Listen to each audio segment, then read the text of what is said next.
వ్యాక్సిన్లోనూ జీవం ఉంది. They are live viruses. అది కల్చర్ చేసేటప్పుడు జాగ్రత్తగా లేకపోతే చాలా ప్రాబ్లమ్స్ వస్తాయి. ఎయిడ్స్, క్యాన్సర్, కంటామినేషన్లు ఇంతకు ముందు జరిగాయి. ఏంటి సడన్గా ఈ వ్యాక్సిన్ మీద అంత ప్రేమ?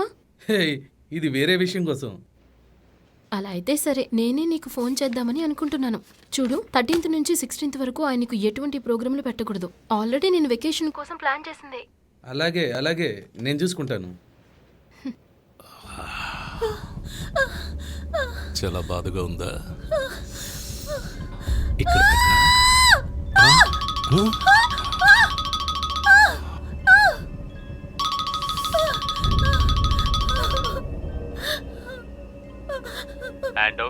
అక్బర్ కుదరదని చెప్పేశారు. We find other way. ఇంకో దారి చూద్దాం. No, don't do anything stupid. ఇంకొకసారి ప్రయత్నించి చూద్దాం. మనం అక్బర్ని మళ్ళీ కలుద్దాం.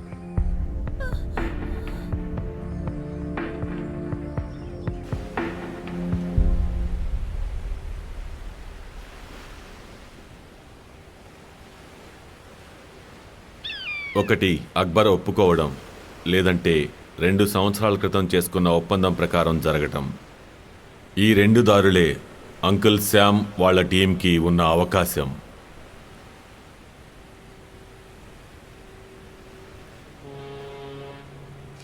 ఫోన్లో చెప్పిన దానికంటే కొత్తగా చెప్పడానికి ఏం లేదు. ఇంత పెద్ద లాభాన్ని ఎందుకు వేస్ట్ చేసుకోవడమనే అక్బర్. పోలీసులు వారి ఫుల్ సపోర్ట్ విదురా కన్ఫర్మ్ చేశాడు.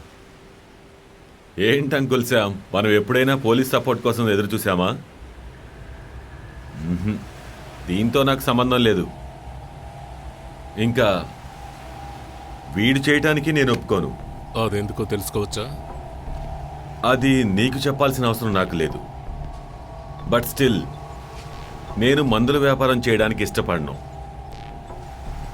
నీకు వ్యాపారం చేసేంత వయసు రాలేదు. పైగా నువ్వు నాకు నచ్చలేదు. మీకు ఈ వ్యాపారంలో ఇష్టం లేకపోతే వదిలేయండి. ఎవరు చేయొద్దని మాత్రం అనొద్దు. ఈ డీల్ ఒప్పుకుంటే మీకు బోల్డ్ అంత డబ్బు వస్తుంది. టైం అయిపోతూ ఉంటుంది. మంచి అవకాశం వచ్చినప్పుడు మిస్ చేయకూడదు. టామ్, ఈ లోకంలో 2 రకాల మనుషులున్నారు.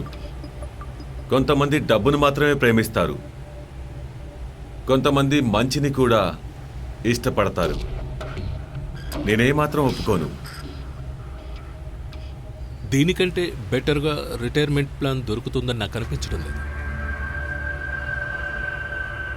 మీది ఈ ఊరే కదా, అందుకే మర్యాదగా అడిగాను. ఆ సరుకుని నేను ఇక్కడికే రప్పిస్తాను.